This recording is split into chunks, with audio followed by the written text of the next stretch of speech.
Hey guys, so in this video we're going to talk about how the page section works of your website.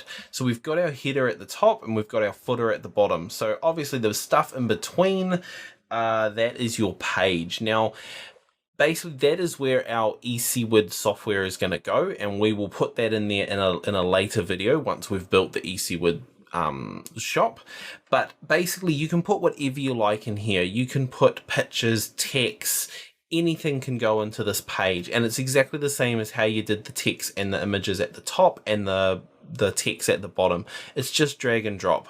So you can make it look really nice. You can put galleries in there of pictures and everything like that before your shop, or you can just have the shop in there.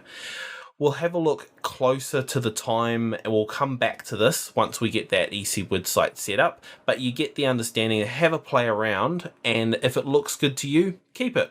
If you just want the shop there, let's just put the shop there. But if you want pictures, text, and anything else, pop it in there. We'll see you soon.